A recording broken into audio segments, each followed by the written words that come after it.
Suicídio, um tema que assusta, que muitas vezes é rodeado por tabus, mas sim, ele precisa de um espaço para ser debatido. Em 2019, o suicídio foi a quarta causa de morte no mundo entre jovens de 15 e 29 anos de idade. Mais de 700 mil pessoas morrem por ano, segundo a Organização Mundial da Saúde.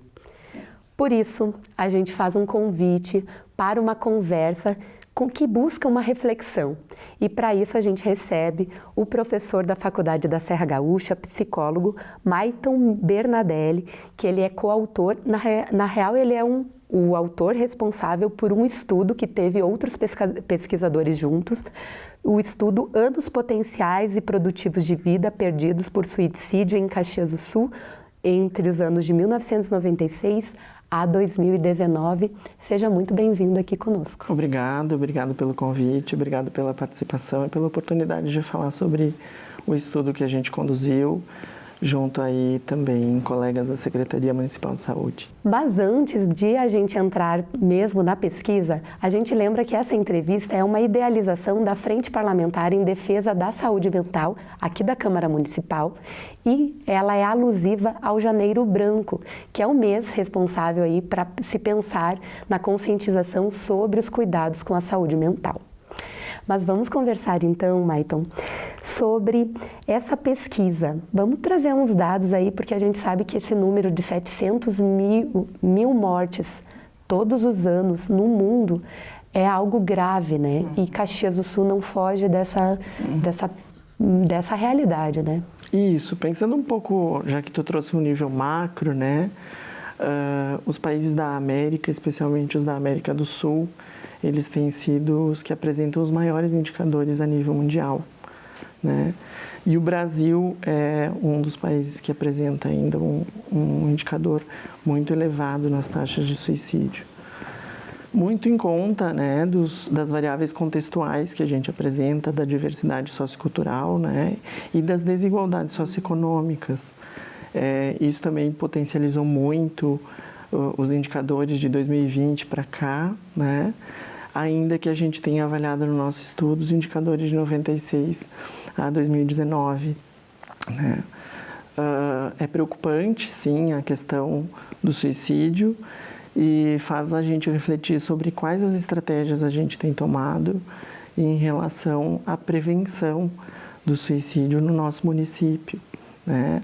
Como é que a rede tem atuado, ou que indicadores podem levar a gente a refletir sobre as novas estratégias que a gente precisa adotar. E você falava da questão da América do Sul, e a gente tem um dado aqui da pesquisa de 2019 pela Organização Mundial da Saúde e do Ministério da Saúde, que no Brasil de 2011 a 2017 foram registradas 80 mil mortes por suicídio na população a partir de 10 anos de idade.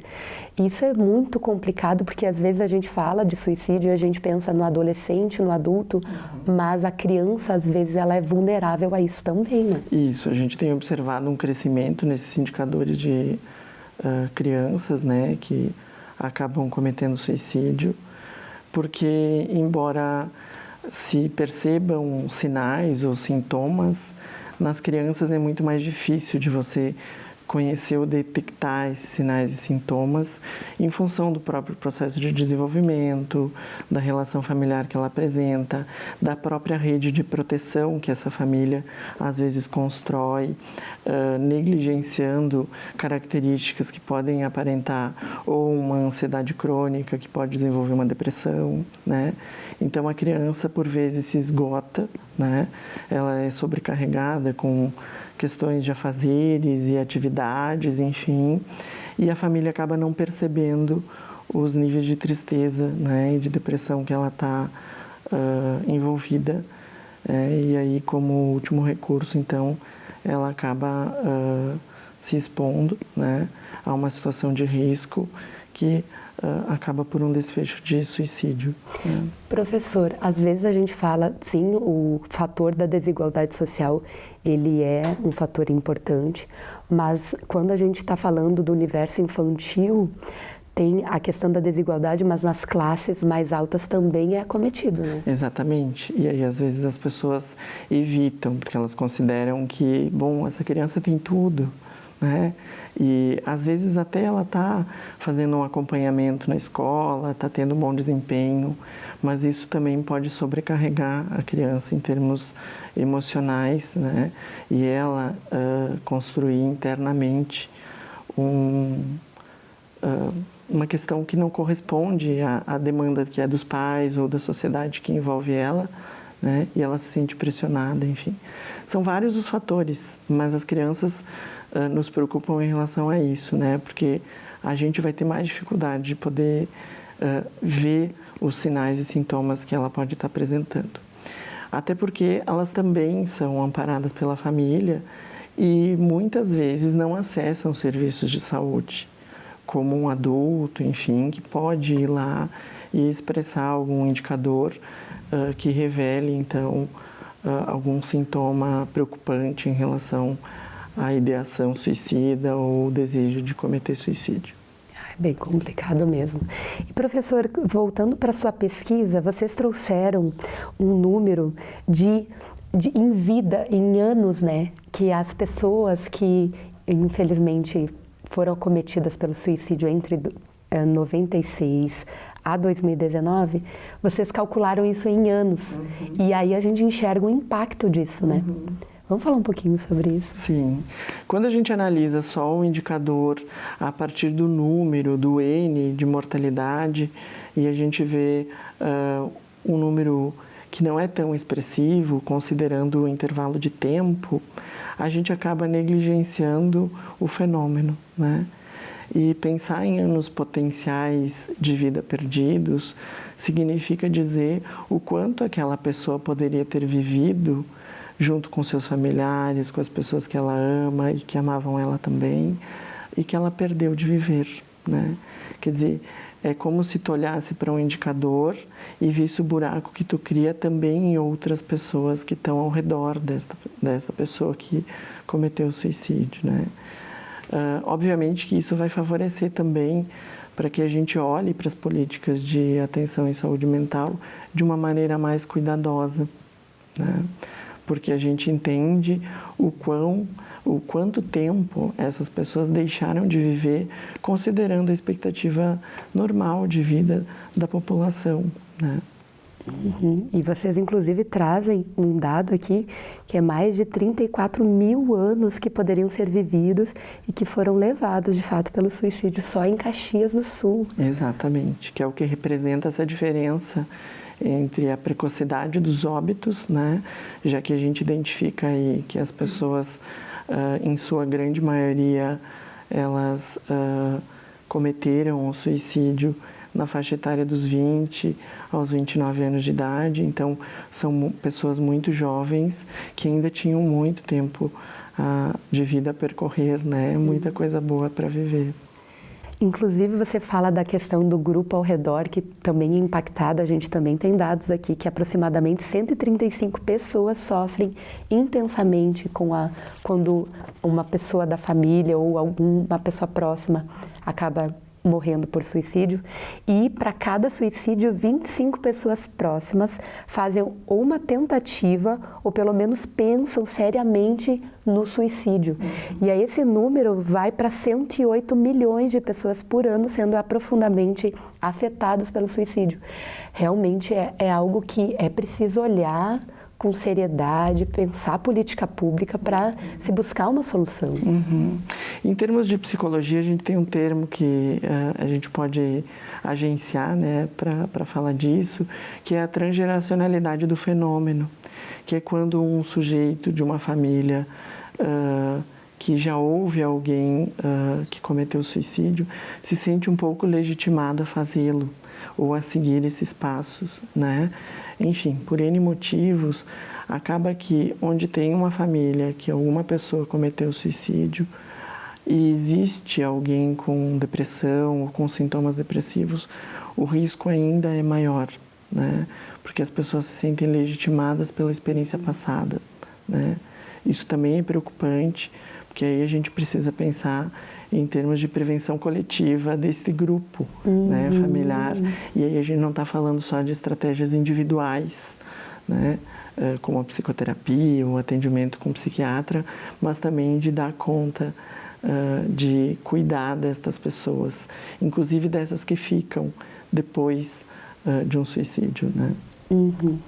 A gente vai falar mais, professor, mas agora a gente pede então para que vocês acompanhem um material, um vídeo que a gente separou para mostrar alguns sintomas que a gente pode observar aí quando uma pessoa mostra que não está muito bem e que precisa cuidar da saúde mental.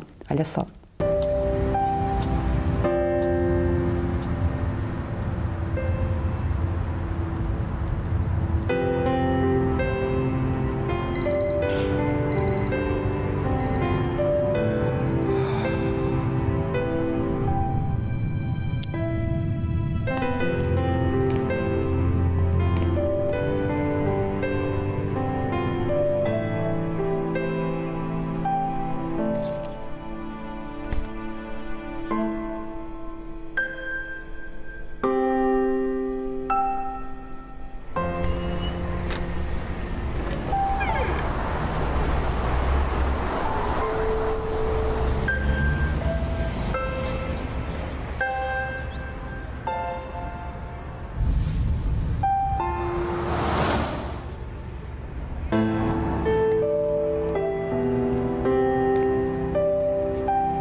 Então vamos falar um pouquinho sobre isso, esses detalhes que é preciso olhar quando uma pessoa mostra que de repente está vivendo uma depressão e que pode, nas situações mais graves, acabar chegando a um suicídio. Acho que a metáfora é bacana em relação ao que eu escuto muito dos casos de pacientes, né, ou até das supervisões que eu faço, que são os pacientes que falam que enxergam tudo de uma maneira um pouco mais cinza, como se o dia estivesse muito nublado, né? Até a gente tem pesquisas na Finlândia, nesses países nórdicos, onde as taxas de depressão são bem maiores, né? Então, tem toda uma relação temporal, né, que o sujeito internaliza em relação ao seu processo emocional. É importante pensar que quando o sujeito construiu seus dias cinzas, ele já vai estar muito fragilizado, né? Então, ele tem muito medo, inclusive, de acessar as pessoas para conversar. Então, o isolamento social é uma característica, né? A avolição, a falta de vontade, de não quero acordar de manhã para ir trabalhar, tenho que superar desafios e não estou ligando a mínima mais para isso, a vida não mais tem sentido, né? Independente de tudo que se apresenta lá fora, como a cor do vídeo, né? Ou as pessoas que ele precisa se relacionar, já não fazem mais sentido para esse sujeito. Nesse sentido, é muito difícil de acessar os indivíduos que estão nessa fase, né?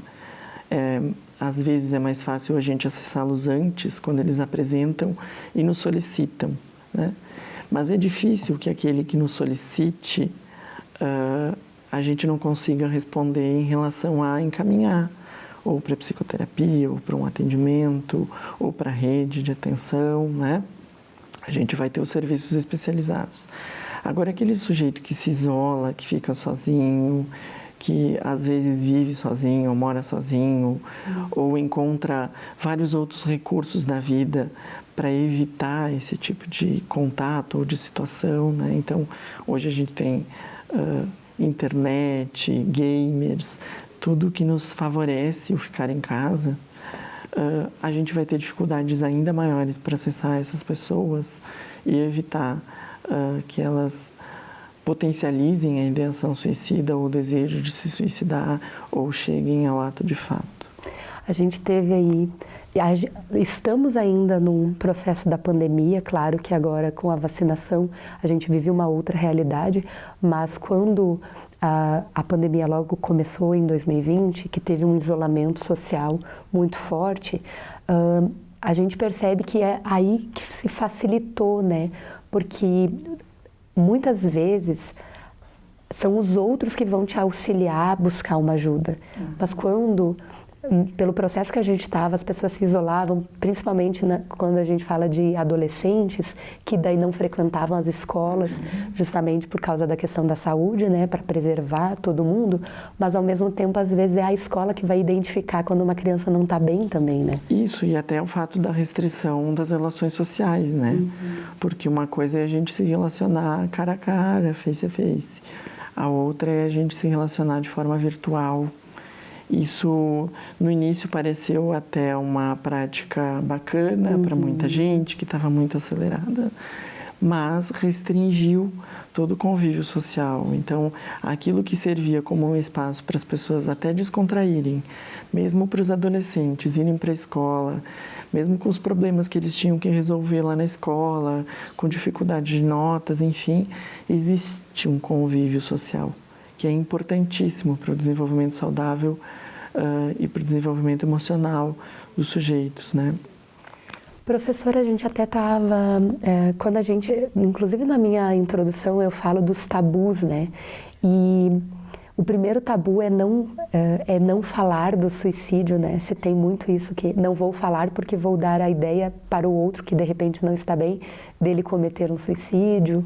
Ou outro tabu em cima disso é que quem fala de suicídio não comete suicídio. Vamos falar desses tabus que também a gente precisa desconstruir, né? Porque é conversando que a gente acha uma solução também. Exatamente, e se colocando aberto para ouvir estas pessoas. Mas é um ouvir sem julgamentos, né? Porque, de novo, utilizando a metáfora do vídeo que você trouxe, essas pessoas que estão com dias cinzas, elas não querem ouvir que elas precisam melhorar, que elas têm que levantar da cama, né? Elas querem ser escutadas na sua dor. E as pessoas, no geral, não estão mais preparadas para escutar a dor do outro. A gente só quer ouvir as glórias, assim, né? Por isso que as redes sociais, elas estão tão famosas, assim, né? E tão em alta. Porque todo mundo posta as coisas se divertindo, aproveitando, curtindo. Ninguém quer ouvir a tristeza do outro, né?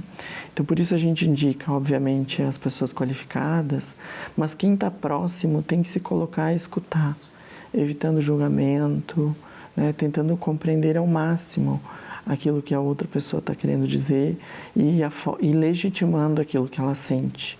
Porque, por vezes, até o próprio sentimento dela é deslegitimado, né? Porque o outro não entende, né? Bom, porque a pessoa tem tudo e ainda está pensando em suicídio, enfim. Ela se coloca na perspectiva dela mesma, mas precisa se colocar na perspectiva do outro.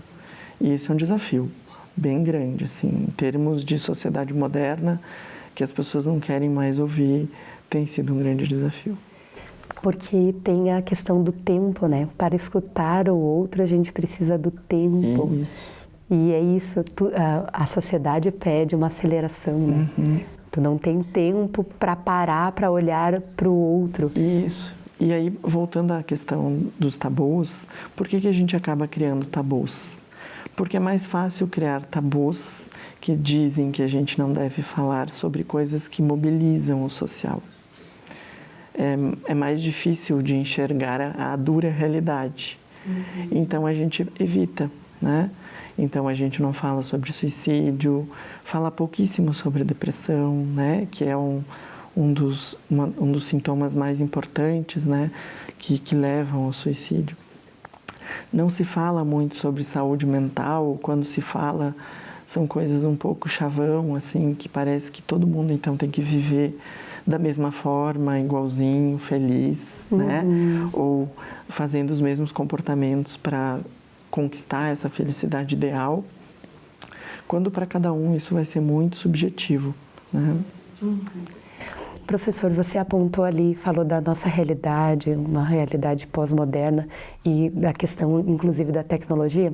A gente tem outro material que a gente separou para mostrar para vocês, para ilustrar esse momento que a gente vive.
Professor, a gente falava daquilo que a gente não gosta de falar, do tabu, que é justamente para evitar falar. O vídeo é algo que a gente também não gosta de ver, né? Porque se a gente imagina que a gente está caminhando para um abismo, nesse não olhar, de estar preso na tecnologia, de não olhar para o outro, tudo isso a gente não quer ver, na verdade. E é ruim, inclusive, de falar, né, sobre isso. Esse foi um fenômeno também bastante observado durante a pandemia, porque o único meio que a gente tinha de estabelecer contato com o mundo fora da nossa casa eram as redes sociais.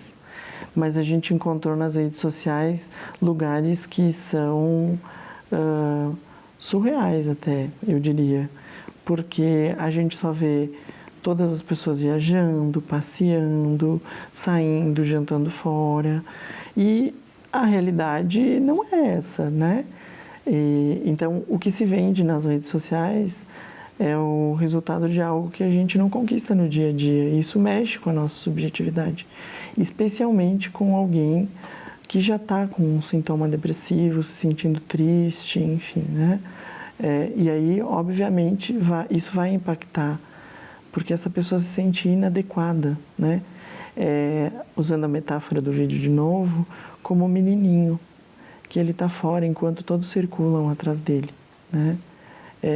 Todas as pessoas olham, mas ninguém quer enxergar a tristeza que mora nas outras pessoas, né? Especialmente nas pessoas que estão do nosso lado. Então, o fenômeno que a gente chama de negação, né? Ele é recorrente nas pessoas no cotidiano, né? Ninguém quer se envolver de fato, o se envolver no sentido afetivo, né? Se sentir afetado pela dor do outro, pela tristeza dele e por aquilo que ele efetivamente está sentindo naquele momento, para tentar buscar alguma alternativa ou alguma solução para aquilo que ele está vivendo, para a sua angústia interna. Inclusive porque a gente tem os dois lados, né? De quem vê a postagem e se sente fora dessa bolha da felicidade, e tem quem posta para criar uma bolha da felicidade que nem sempre, né? Exatamente. Porque quem posta demais provavelmente é uma máscara em cima da angústia que se vive também. E esse é um risco para alguns casos de suicídio, né? Porque aí as pessoas dizem assim, nossa, a gente observava a pessoa... Estava tão bem, estava tão bem, né? Estava saindo... Sim, eu vi ela ontem, eu vi ele ontem, estava no feliz. Instagram. A gente também tem um fenômeno agora das pessoas fazerem cartas de despedidas e deixarem na rede social. Tivemos alguns casos conhecidos de redes sociais e as pessoas cometerem suicídio logo depois, né? Como se elas fizessem um ritual, né? E deixassem uma mensagem para quem fica, né?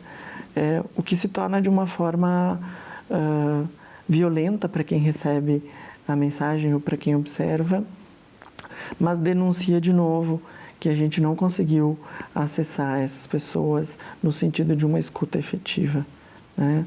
Para que elas pudessem falar, quer dizer, que tipo de amizades ou de relações a gente está construindo também nessa sociedade, onde o que vale são os números de likes, né, o número de curtidas ou de pessoas que você segue ou deixa de seguir, quando efetivamente você precisa, não pode contar com ninguém, né? Professora, a gente já está se encaminhando para o final, mas eu gostaria que a gente pudesse trazer mensagens aqui para achar uma solução. A gente sabe que é necessário políticas públicas e, claro, daí a gente precisa ter lideranças aí que pensem nisso, mas no nosso dia a dia o que a gente pode fazer, até mesmo quando nós estamos num momento de tristeza, como fugir disso, como sair desse espaço que começa lá no início, né? Que pode se transformar em algo maior. Eu até nem diria fugir, eu diria se deixar afetar. Então, usando a mesma palavra que eu usei antes, porque isso é importante, né? Quando a gente se deixa afetar, a gente percebe o que a gente está sentindo e a gente se apropria daquilo e vai em busca.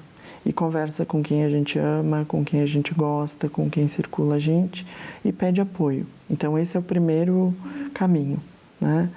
Quando a gente não consegue efetivamente fazer isso, a gente tem uns recursos. Então, a gente tem toda a rede de atenção psicossocial, né, que precisa assim, ser fortalecida né, ser muito potencializada aí, né, porque as políticas públicas só se efetivam através de recursos. Então, a gente tem uma série de questões a enfrentar, mas a gente tem profissionais na rede, então, para acessar. A gente pode contar com a CVV, que tem um número de telefone, né, que eles trabalham 24 horas 188, recebendo. né, um número. Isso. As ligações e acolhendo e podendo dar orientações para quem está apresentando algum sinal ou sintoma. E eu acho que em tempos de comunicação, a gente tem uma rede bastante grande de pessoas profissionais que se colocam à disposição para fazer escuta, né? Então, é importante que as pessoas se sintam acolhidas a buscar esses profissionais, né? E não banalizar a saúde mental, né? Que é um pouco do que a gente apontou na pesquisa sobre os homens, porque a gente viu que o indicador ele é um pouco maior, quer dizer, bastante maior em relação à população masculina, né? Que acaba cometendo mais o suicídio, porque encontra formas mais letais de fazê-lo. Só que os homens, eles negligenciam a saúde mental, né? Minimizando os seus sintomas ou buscando outras formas de lidar com suas frustrações, com seus problemas, com suas questões emocionais, né? E aí acabam evitando muito os serviços de saúde mental por outros tabus também, como a gente falou antes, que existem em relação a buscar um profissional de saúde mental. É que a gente tem um contexto cultural aí, né? Que quem opera ainda é o machismo, que a gente tem uma masculinidade tóxica que faz mal para os homens, como faz mal também para as mulheres. Então a gente tem que ir mudando, inclusive, esses contextos culturais, né? Isso. E isso também, obviamente, mudando também cenários, porque uma das discussões que eu trago em relação até aos dados da pesquisa é como é que a gente está ofertando serviços de saúde mental, considerando que as mulheres buscam mais, porque, bom, elas vão no ginecologista, elas vão em outros médicos, os homens negligenciam toda a sua área da saúde, só vão quando precisam mesmo, né? E aí acaba que os sintomas emocionais ficam invisibilizados, né? As questões emocionais são todas invisibilizadas e o sujeito acaba aumentando, potencializando sua ideação suicida até chegar ao ato em si. Professor, antes de encerrar mesmo, é importante a gente também destacar que, na medida do possível que a pessoa possa praticar exercícios físicos para buscar esse bem-estar, ter uma alimentação saudável, porque esses industrializados também potencializam a ansiedade, né, os doces, todo esse processo. Então, são medidas que a gente vai fazendo ao longo da vida para não entrar e cuidar da nossa ansiedade, que é algo natural, né? Todos nós temos ansiedade, mas ela precisa ser olhada quando ela foge da normalidade, no caso, né? A ansiedade é um fator protetivo na vida. Acontece que toda essa questão social que a gente vive potencializa a nossa ansiedade, né? Elevando, inclusive, a um risco de desenvolver depressão. Várias pesquisas têm indicado que ansiedades crônicas que não são tratadas acabam virando uma depressão a longo prazo e podem levar os sujeitos a cometer suicídio. Então, quanto mais estratégias de prevenção, conversar, abrir diálogos, espaços de fala nas escolas para falar sobre bullying, todas as outras questões que envolvem processos emocionais se fazem importante como estratégia de prevenção. Ótimo. Professor, muito obrigada pelos esclarecimentos e eu sei que essa sua pesquisa ainda está em andamento, então a gente com certeza vai em breve falar mais sobre isso, né? Porque é preciso se pesquisar para se olhar para esse cenário, para pensar a política pública nesse Exatamente. sentido. Eu é que agradeço o convite e estou à disposição também quando precisar. Ótimo. Gente, a gente vai agradecendo a sua companhia e a gente se encontra. Até mais!